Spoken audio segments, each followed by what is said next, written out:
სოციალურად დაუცველთა ბაზაში ინდმეწარმეები აღმოჩნდნენ. როგორც ჯანდაცვის სამინისტროში სოციალური მომსახურების სააგენტოს ხელმძღვანელმა ნოე კინკლაძემ განაცხადა, საარსებო შემწეობის მიმღები აღმოჩნდა 1402 პირი, სულ 1300 ოჯახი, რომლებიც ეწეოდნენ სამეწარმეო საქმიანობას და მათი წლიური ბრუნვის მაჩვენებელი აღემატებოდა იმ მინიმუმს, რაც წესით უნდა ჰქონდეს სოციალურად დაუცველს. მისივე ინფორმაციის თანახმად, ერთი ინდმეწარმის წლიური ბრუნვა 1 მილიონ ლარზე მეც აღემატებოდა. მიმდინარე თვიდან მათ შეუჩერდებათ საარსებო შემწეობის გაცემა ახლოს პერიოდში კი განხორციელდება ოჯახების სოციალურ-ეკონომიკური მდგომარეობის ხელახალი გადამოწმება.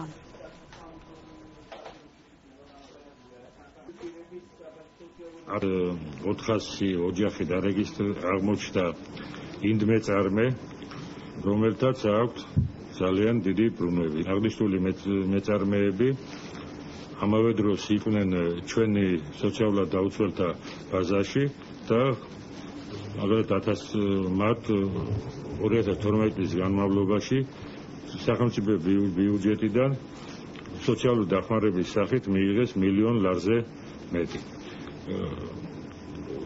სოციალური მომსახურების სააგენტო და შემოსავლების სამსახური აგრძელებენ თანამშრომლობას და დამატებითი ინფორმაცია შემდგომში მოგეწოდებათ.